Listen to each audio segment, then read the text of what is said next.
Nueve marcas. Edificando iglesias sanas. La conversión. Cómo Dios crea un pueblo. Por Michael Lawrence. Capítulo 3. Convertirse en discípulo no es lo mismo que tomar una decisión. La naturaleza de la respuesta. Cuando tenía 18 años, me convertí en un seguidor de los Boston Red Sox. Como crecí en un estado que no tenía un equipo en las grandes ligas de béisbol, no había desarrollado ninguna lealtad por el equipo local y solo seguía los partidos de manera general. De repente, me di cuenta de que disfrutaría más si me convertía en un seguidor de algún equipo. Así que me senté con el periódico deportivo, estudié los resultados y la clasificación y decidí convertirme en un seguidor de los Red Sox.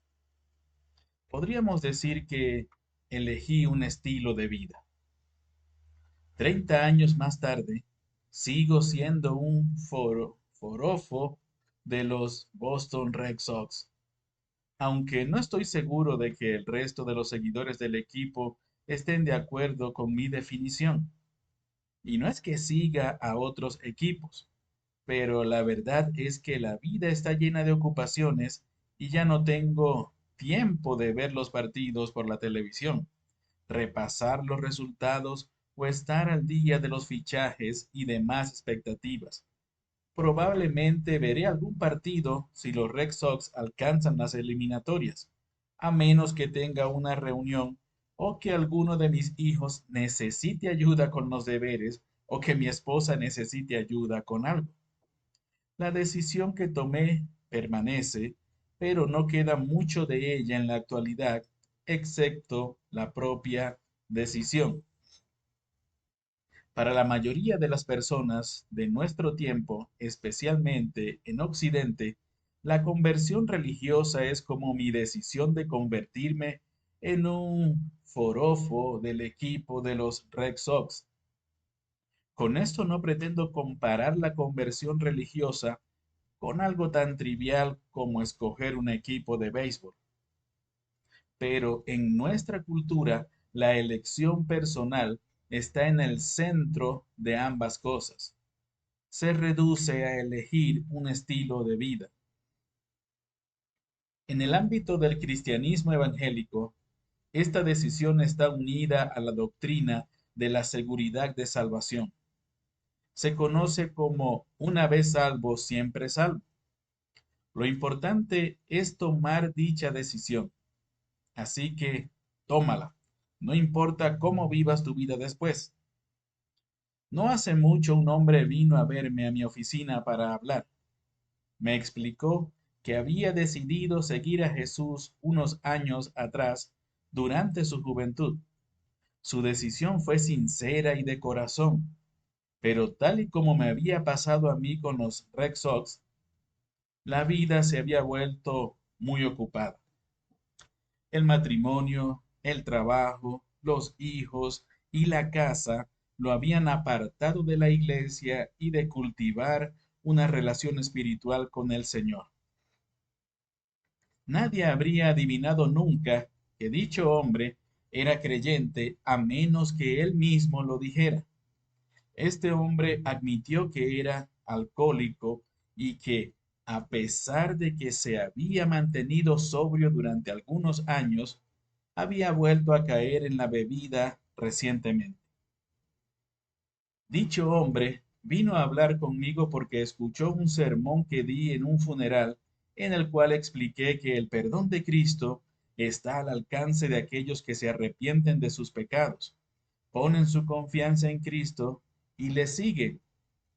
Tal y como Jesús hizo en Marcos 1, yo ofrezco la esperanza del Evangelio a todo aquel que se arrepiente y cree. Marcos 1:15. Lo que turbó a este hombre cuando escuchó mi sermón fue el concepto de que ser creyente significa arrepentirse y seguir a Cristo. La decisión que tomó años atrás Había sido sincera, pero a lo mejor no era creyente al fin y al cabo. No había habido ninguna continuidad en su decisión. Me gustaría arrojar algo de luz sobre este asunto. Nuestro parte o nuestra parte en la conversión es simplemente tomar una decisión. ¿Se trata de lo mismo que Jesús llamó arrepentirse y creer? La eternidad misma está en juego.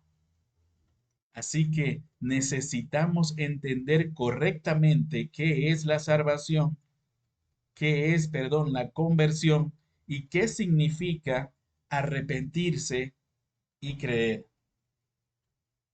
El modelo bíblico de la conversión. En los capítulos 1 y 2 defendí que la conversión es básica y esencialmente una obra divina. Dios debe crearnos de nuevo. Es Él quien debe regenerarnos, quien debe obrar para salvarnos, quien debe justificarnos, perdonarnos y unirnos a sí mismo y a su pueblo. Pero la Biblia claramente enseña que la conversión también es obra nuestra. Tenemos una función por cumplir o que cumplir. Dios no convierte a nadie en creyente en contra de su voluntad. Tenemos que responder al mensaje del Evangelio para convertirnos en creyentes. El lenguaje de la Biblia emplea para describir la respuesta que se espera de nosotros es lo que prediqué en el sermón de aquel funeral. Debemos arrepentirnos de nuestros pecados y creer en las buenas nuevas de Jesucristo. Pablo nos pone como modelo como modelo a los tesalonicenses para que sepamos cómo convertirnos en creyentes. Los de Tesalónica lo hicieron correctamente, por eso debemos copiar su modelo. El apóstol no usa las palabras arrepentiros y creer, pero eso es exactamente lo que los tesalonicenses hicieron. Esto es lo que Pablo les dice. Pues nuestro evangelio no llegó a vosotros en palabras solamente, sino también en poder, en el Espíritu Santo y en plena certidumbre, como bien sabéis cuáles fuimos entre vosotros por amor de vosotros. Y vosotros vinisteis a ser imitadores de nosotros y del Señor, recibiendo la palabra en medio de gran tribulación, con gozo del Espíritu Santo, de tal manera que habéis sido ejemplo a todos los de Macedonia y de Acaya que han creído. Primera a los Tesalonicenses 1, 5 al 7. Pablo predicó la palabra del Evangelio de Dios con el poder del Espíritu Santo. Los tesalonicenses fueron convencidos de pecado. En medio de su tribulación, se arrepintieron y se convirtieron en imitadores de Pablo porque conocían el gozo de Dios. El cambio en sus vidas fue tan evidente que se convirtieron en el modelo que las iglesias de otras naciones siguieron. La conversión requiere arrepentimiento. Para convertirte en creyente, debes arrepentirte de tus pecados. La idea detrás del concepto de arrepentimiento es volverse a Dios, dar, dar un giro de 180 grados.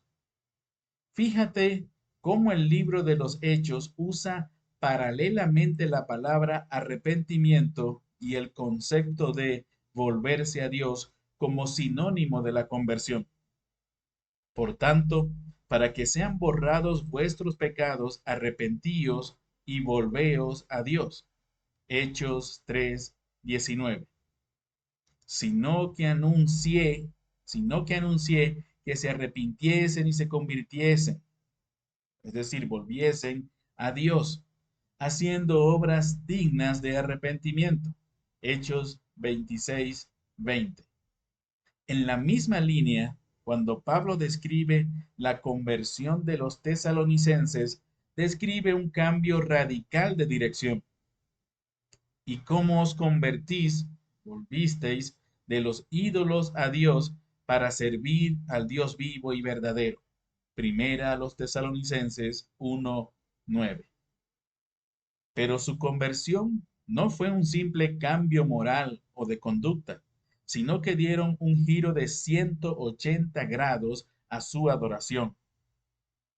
Sus corazones se volvieron de la adoración a los ídolos a la adoración a Dios. Un ídolo es cualquier cosa o cualquier persona sin la cual no puedes ser feliz o sentirte pleno. Prácticamente podemos convertir cualquier cosa en un ídolo. El sexo, el dinero, la opinión que los demás tienen de nosotros, la seguridad, el control, la comodidad, etcétera. Pero nuestro ídolo favorito por antonomasia es nuestro yo. Mi ídolo favorito soy yo mismo. Tu ídolo favorito eres tú mismo. Y queremos que los demás también adoren a nuestro ídolo favorito. Fuimos creados para adorar. Y si no adoramos a Dios, adoraremos a cualquier otra cosa. Por tanto, llamar a las personas al arrepentimiento significa llamarlos a dar un giro de 180 grados en su adoración. Así pues, la pregunta es, ¿a quién o a qué estamos adorando en el lugar que le corresponde a Dios? ¿Qué cosas exigen nuestro tiempo y nuestra energía, nuestro dinero y nuestro tiempo libre? ¿Qué cosas nos frustran? ¿Qué cosas nos dan esperanza y tranquilidad? ¿Qué cosas deseamos para nuestros hijos? Aunque los ídolos hacen un montón de promesas, no pueden cumplir ninguna de ellas. El falso arrepentimiento. Arrepentirse significa cambiar nuestros ídolos por Dios. Antes de cambiar nuestro comportamiento, debemos cambiar el objeto de nuestra adoración. Esto es muy diferente del entendimiento que comúnmente tenemos acerca del arrepentimiento. Demasiado a menudo tratamos el arrepentimiento como si fuera un llamado a limpiar nuestras vidas. Hacemos cosas buenas para compensar las acciones malas. Tratamos de equilibrar la balanza o de hacer que el platillo de las buenas acciones suba más alto que el otro extremo. A veces incluso hablamos del arrepentimiento como si fuese una decisión religiosa de año nuevo verdaderamente meditada. Nunca volveré a perder la paciencia con mis hijos. Nunca jamás volveré a mirar pornografía. Nunca volveré a apuntarme más horas de las que trabajo. Nunca volveré a hablar mal de mi jefe a sus espaldas. Pero aunque limpiemos nuestro comportamiento en una u otra área, nuestro corazón puede seguir estando entregado a sus ídolos. Los fariseos ejemplifican esta realidad. Eran los que mejor conducta tenían de toda Palestina, la clase de personas que querrías tener por vecinos. Nunca dejaban que sus hijos aparcaran sus bicicletas en tu jardín. No hacían fiestas ruidosas ni apagaban colillas en tus macetas. Siempre recogían los excrementos de sus perros. Los fariseos eran ciudadanos respetables, pero Jesús los llamó sepulcros blanqueados.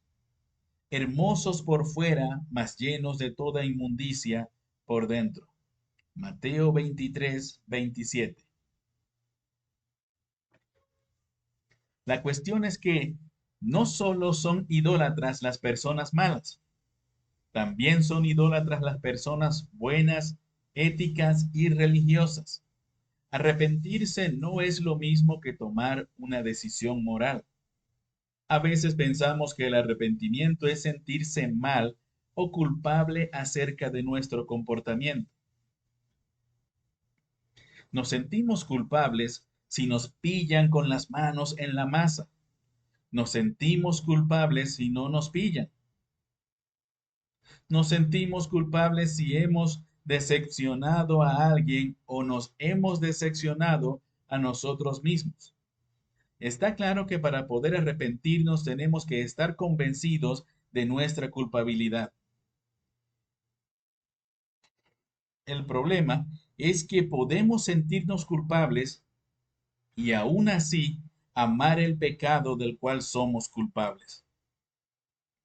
Cualquiera que haya sucumbido a la atracción de la lujuria te lo puede confirmar. Como perro que vuelve al su vómito, así es el necio que repite su necedad. Proverbios 26:11. El arrepentimiento no es un sentimiento. El verdadero arrepentimiento. El verdadero arrepentimiento cambia el objeto de tu adoración. Se muestra como una vida cambiada, pero ese cambio de comportamiento es el resultado de un cambio de adoración, no al revés. Arrepentirse es ser convencido por el Espíritu Santo de la maldad de nuestro pecado, no de lo sucias que son nuestras obras, ni de los falsos que son nuestros corazones en su relación con Dios. Arrepentirse significa odiar lo que anteriormente amábamos y servíamos, nuestros ídolos, y volvernos de ellos. Arrepentirse significa dar un giro de 180 grados para amar a Dios, a quien previamente odiábamos, y servirle de todo corazón. Es una nueva lealtad que llega hasta lo más profundo del corazón. Si en verdad el arrepentimiento es cambiar el objeto de nuestra adoración, entonces las iglesias no deben presionar a las personas a que tomen una decisión por Jesús de forma apresurada e irreflexiva, ni tampoco ofrecerles una precipitada seguridad de salvación. Lo que tenemos que hacer es llamar a las personas al arrepentimiento. Si desconectamos el arrepentimiento de la conversión, bien porque pensamos que éste aparecerá más tarde o bien porque no queremos asustar a las personas, reducimos la conversión a sentirse mal con uno mismo o a tomar una decisión moral. Y lo que es peor, nos arriesgamos a asegurar a un convertido que está en paz con Dios cuando en realidad no lo está. Prácticamente estaremos vacunando a las personas contra el Evangelio. Supongo que sabes cómo funcionan las vacunas. Usan un agente debilitado del microbio para engañar al cuerpo y hacerle pensar que ha sido infectado para que produzca anticuerpos. Así, cuando la verdadera infección aparece, el cuerpo está preparado para luchar contra ella. De la misma manera, si llamamos a las personas a tomar una decisión por Jesús sin llamarlas a arrepentirse, no solo nos arriesgamos a que sea una falsa conversión, sino que además nos arriesgamos a vacunar a las personas contra el verdadero evangelio. Dichas personas estarán convencidas de que ya son creyentes. Y cuando les digamos que una vez salvo siempre salvos, doblaremos el daño. ¿Cómo reconocemos a un falso convertido?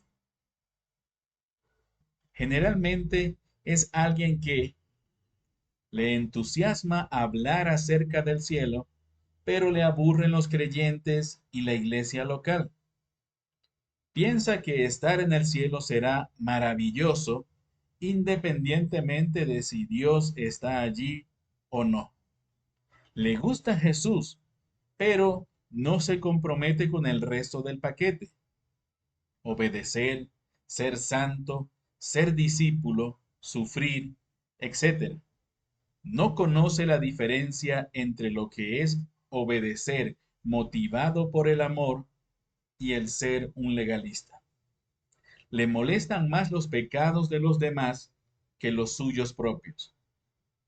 Tiene un concepto pobre de la gracia, al mismo tiempo que tiene un alto concepto de su propio bienestar. Pero, ¿cómo describe el Nuevo Testamento a un verdadero creyente? Según Primera de Juan, el verdadero creyente es alguien que ama a sus hermanos creyentes y a la iglesia local porque ama a Dios. Capítulo 5, versículo 1. Desea tener comunión con Dios y no solo ser feliz en el cielo. Capítulo 1, versículos 6 al 7 y capítulo 5, versículo 1. Comprende que seguir a Jesús significa ser su discípulo. Capítulo 1, versículo 6. Obedece a Dios porque le ama. Capítulo 5, versículos 2 al 3. Está pronto a confesar su pecado y a arrepentirse. Capítulo 1, versículo 9. Tiene un alto concepto de la gracia al mismo tiempo que tiene un profundo desprecio por sus deseos. Capítulo 1, versículos 7 y 10. Convertirse en creyente significa llevar una vida de arrepentimiento. Jesús lo describió como tomar nuestra cruz y seguirlo. Los, la conversión comienza en un momento determinado, pero continúa durante toda una vida de servicio y amor a Dios. Dietrich Bonhoeffer lo expresó correctamente al decir: cuando Cristo llama a un hombre, le ordena que venga y muera. La conversión requiere tener fe. Si el arrepentimiento es una cara de la moneda de la conversión, la otra cara es creer o tener fe. Para convertirte en creyente, no solo debes arrepentirte, también debes creer las buenas nuevas acerca de Jesucristo. Arrepentíos y creed en el Evangelio, dijo Jesús. Marcos 1:15. En el modelo de la conversión considerado anteriormente, Pablo caracterizó a los tesalonicenses como aquellos que esperan de los cielos a su Hijo, al cual resucitó de los muertos, a Jesús, quien nos libra de la ira venidera. Primera a los tesalonicenses 1:10. Observa cómo el apóstol Pablo resume las buenas nuevas del Evangelio en este versículo. Jesús, después de resucitar de los muertos, promete librarnos de la ira venidera. En respuesta, los tesalonicenses esperan a Jesús de los cielos. Puede que no haya una mejor descripción de lo que significa creer que decir que esperas a que Jesús venga del cielo. Lo que no es tener fe.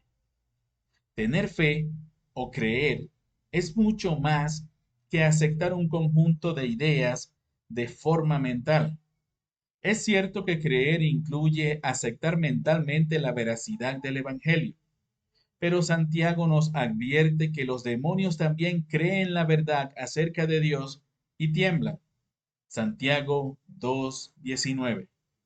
Tener fe no consiste en recitar una fórmula verbal mágica. Es decir, que si confiesas con tu boca a Jesús por Señor y crees en tu corazón que Dios le resucitó de entre los muertos, serás salvo, como dice Pablo en Romanos 10:9. Pero eso no es un conjuro mágico, como si dijeras las palabras adecuadas y tachán, eres salvo. Lamentablemente, el mundo evangélico les ha dicho a las personas que repitan las palabras: Jesucristo, soy un pecador, por favor, perdona mis pecados, y luego le han asegurado que eran salvas, como si de alguna manera las palabras tuvieran un poder intrínseco en sí mismas. Los católicos romanos han enseñado que la persona correcta, diciendo las palabras correctas, puede convertir el vino en sangre o hacer que el bautismo por agua regenere a un bebé. Y los musulmanes te dicen que repitas 3 veces en árabe y ante testigos: no hay más Dios que Alá y Mahoma es su profeta. Y te convertirás en musulmán. Pero una fórmula verbal no puede transformar un corazón que adora ídolos en un corazón que adora a Dios.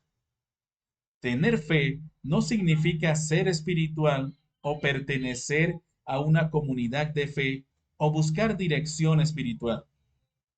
Estas cosas pueden estar presentes, pero la mayoría de las personas en la actualidad se consideran espirituales o dicen estar en un viaje de autodescubrimiento y, sin embargo, no tienen conocimiento alguno del Dios que se ha revelado a sí mismo en Jesucristo.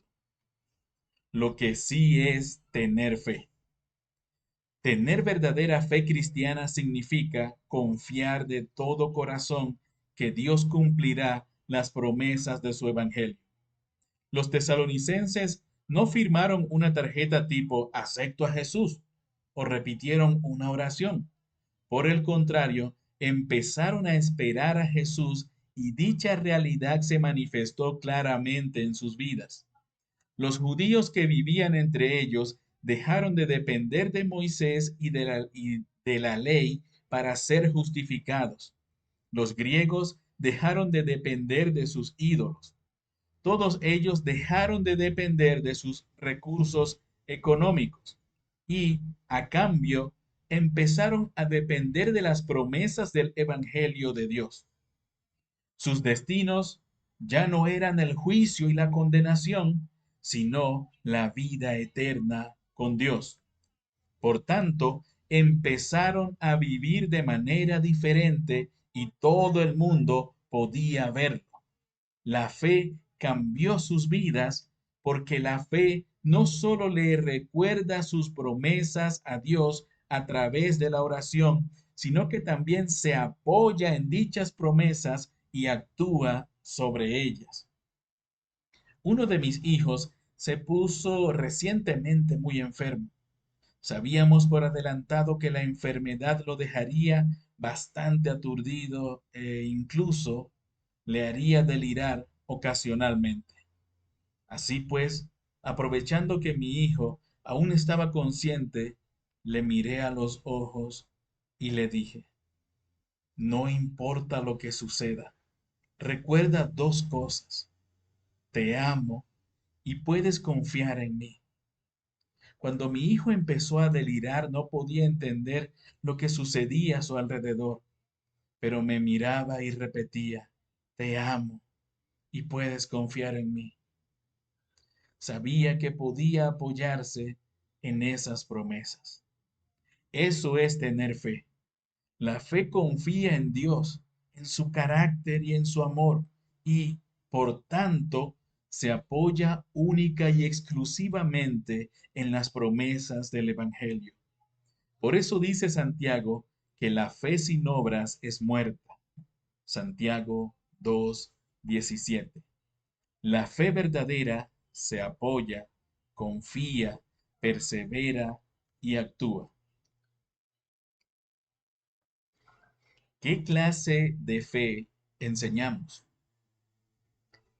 ¿Qué implicaciones tiene para la vida de iglesia entender lo que es la fe? Para empezar, influye en qué enseñamos y cómo ofrecemos la seguridad de salvación. Influye en las cosas en las cuales dependemos. Enseñar el moralismo hace que dependamos de las buenas obras. Enseñar sinceridad hace que dependamos de las experiencias emocionales y de una cultura que persiste en que volvamos a dedicar nuestras vidas a Jesús.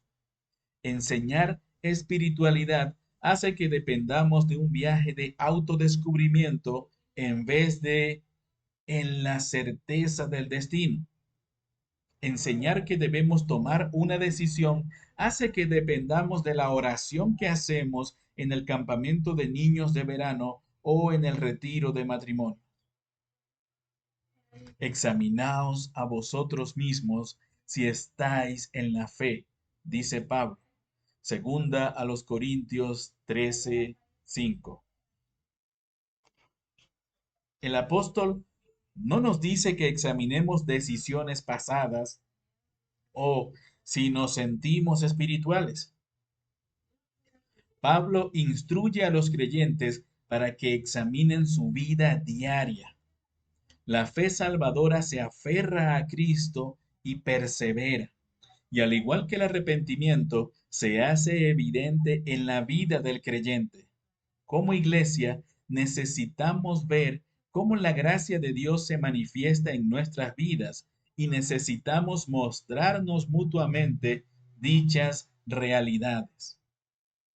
¿Qué clase de fe ofrecemos? En segundo lugar, tener una comprensión correcta de qué es la fe bíblica influye en nuestro evangelismo. Si el evangelismo sin arrepentimiento produce falsos conversos, el evangelismo sin la comprensión correcta de lo que es la fe hace lo mismo. Si tratamos la fe como si fuera una afirmación mental o un credo verbal, produciremos lo que los puritanos llamaban profesantes externos. Dichas personas conocen el Evangelio, lo aceptan, han hecho la oración del pecador y posiblemente se conmovieron cuando la hicieron, pero no conocen a Jesús ni confían en sus promesas.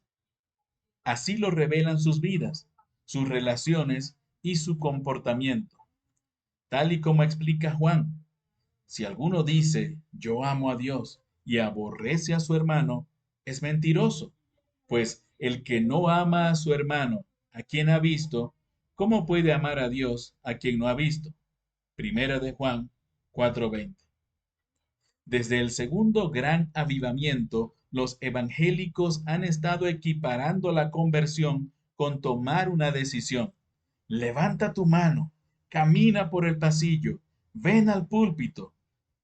¿Y cuál ha sido el fruto de cambiar la conversión por la decisión?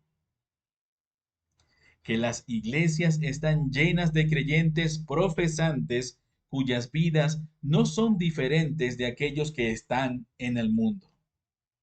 Considera la fuerte tasa de divorcios entre creyentes, el materialismo generalizado, el alto uso de la pornografía, los miembros de la iglesia que casi nunca se congregan, etcétera.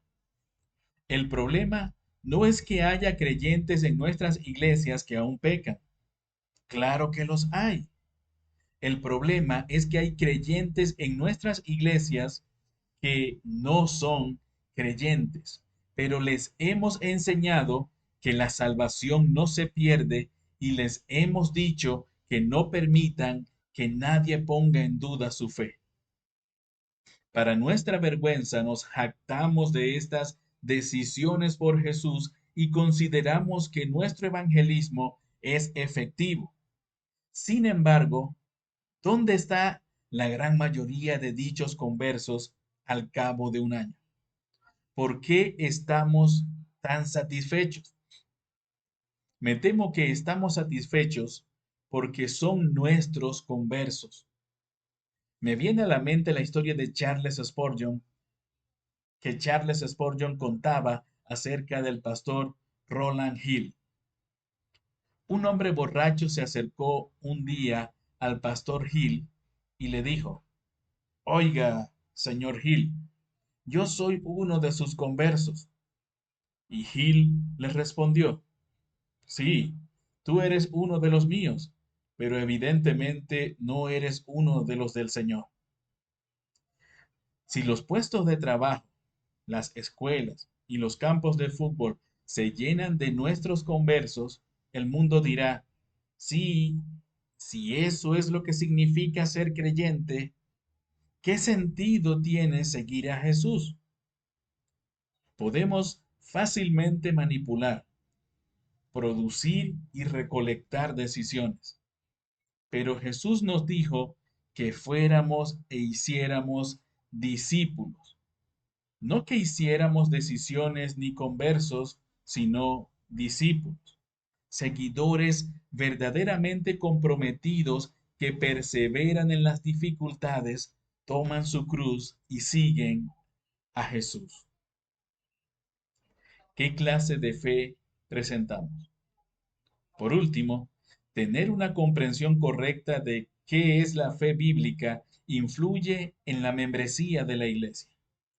No debemos colocar el listón para ser discípulo más alto de donde Jesucristo lo puso, pero tampoco debemos colocarlo por debajo de su nivel.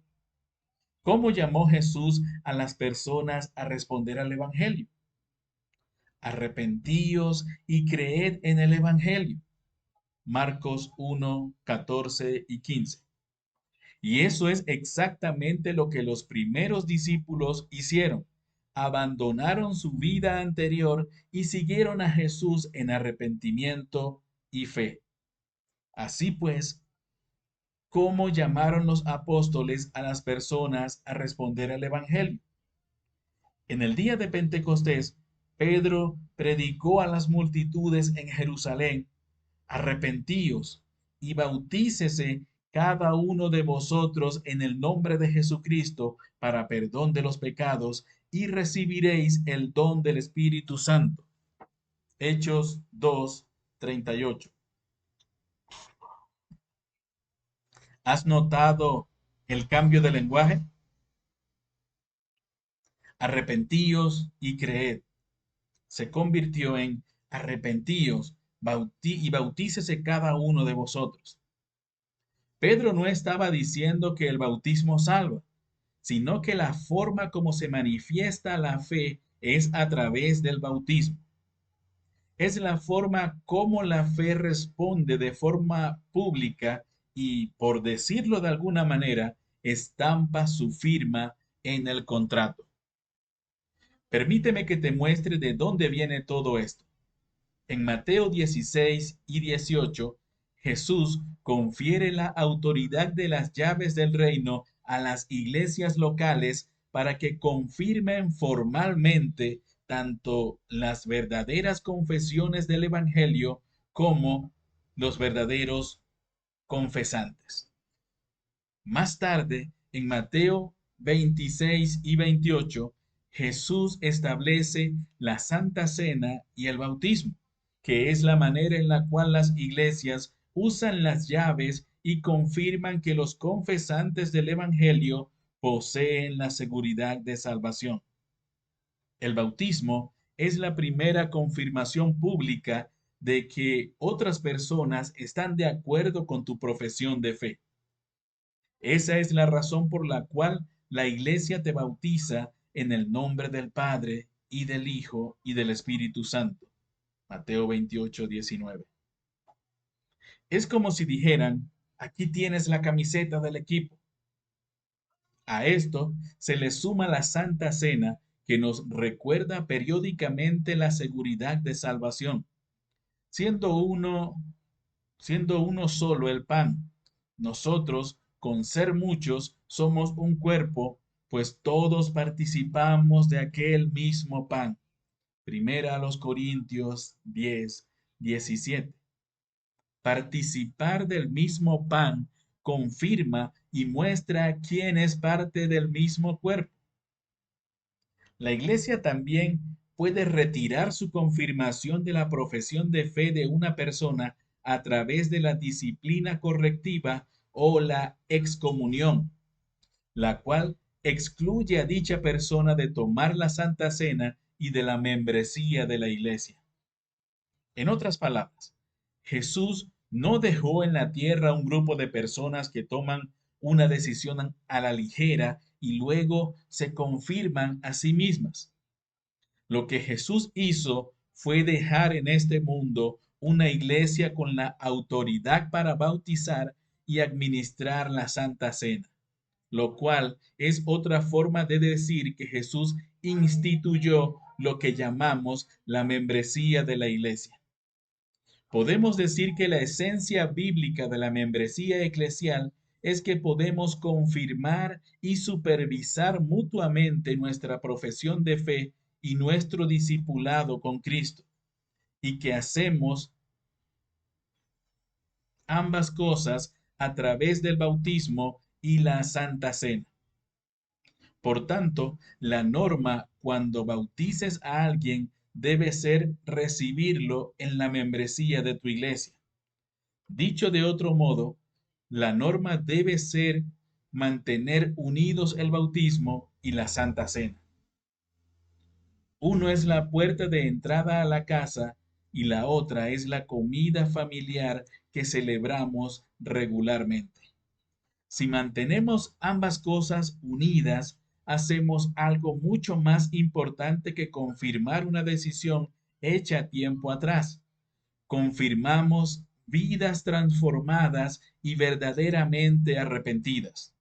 Nos aseguramos de que cuando confirmamos como pueblo la profesión de fe de alguien, nuestra confirmación tiene integridad y de que estamos luchando contra los falsos conversos y el cristianismo nominal.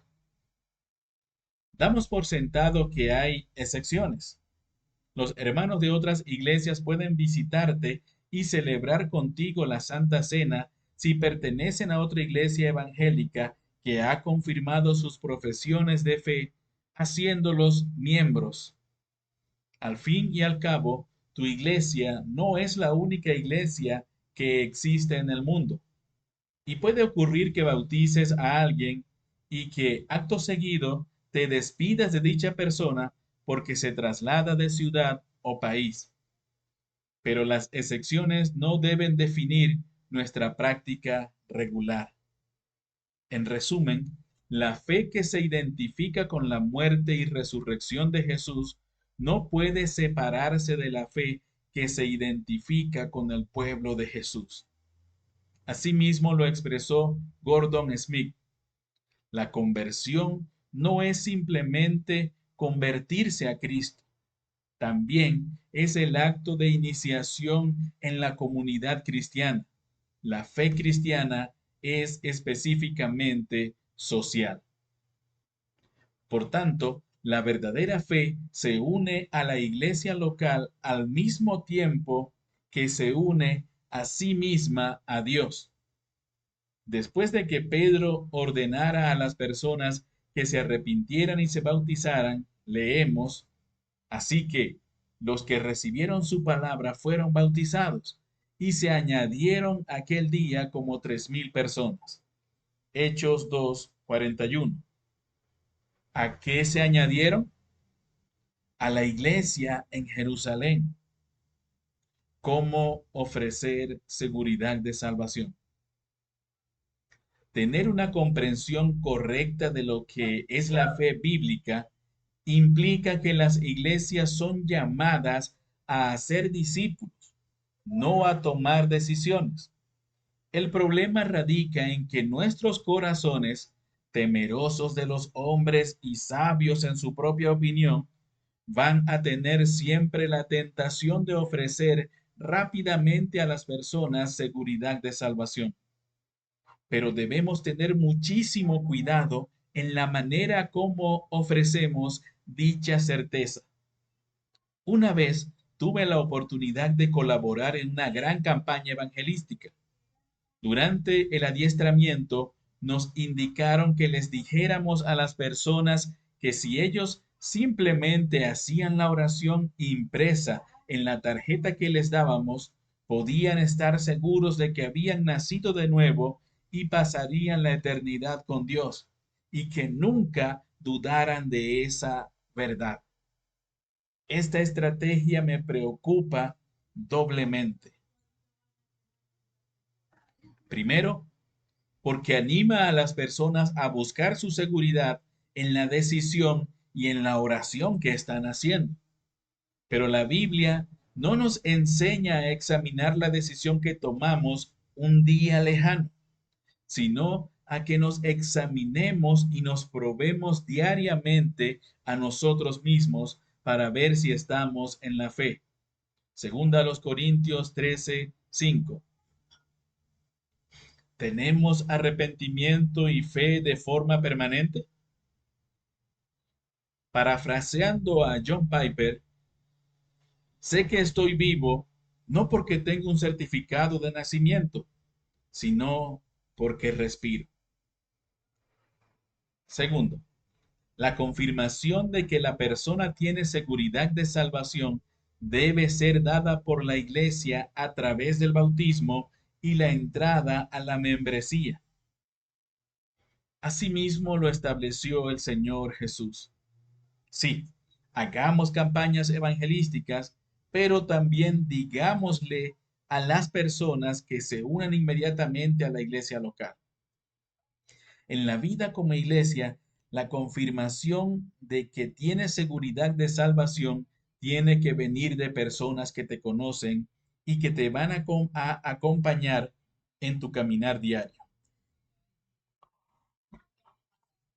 Sabemos que las iglesias cometen errores, pero la confirmación de que tienes seguridad de salvación y que ha sido ratificada por medio de las ordenanzas debe estar conectada con la comunidad de personas que viven conjuntamente la vida cristiana.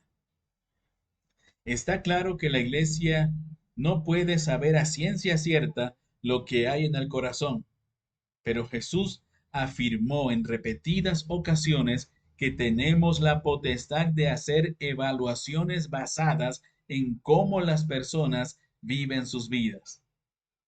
Por sus frutos los conoceréis. Todo buen árbol da buenos frutos, pero el árbol malo da frutos malos. Mateo 7:16 y 17. El hombre bueno del buen tesoro del corazón saca buenas cosas, y el hombre malo del mal tesoro saca malas cosas. Mateo 12:35. Porque del corazón salen los malos pensamientos, los homicidios, los adulterios, las fornicaciones, los hurtos, los falsos testimonios, las blasfemias. Mateo 15:19. No podemos ver las raíces del árbol observando exteriormente el árbol, pero podemos ver si produce manzanas o naranjas. No podemos ver hasta qué punto el orgullo gobierna el corazón o la lujuria domina los deseos, o si la codicia dirige la voluntad, pero podemos ver de qué manera trata un hombre a sus hijos y ama a su esposa. Podemos saber si alguien está robando o cometiendo fraude. Todas estas cosas son los frutos visibles de un corazón invisible. La labor de la iglesia es escuchar la profesión de fe, considerar si dicho fruto es verdadero y ofrecer seguridad de salvación a aquel que se arrepiente. No podemos decir que la iglesia no está formada por una comunidad de pecadores. Claro que lo está, pero es una comunidad formada por una clase especial de pecadores, pecadores arrepentidos. Otra palabra que define este concepto es discípulo.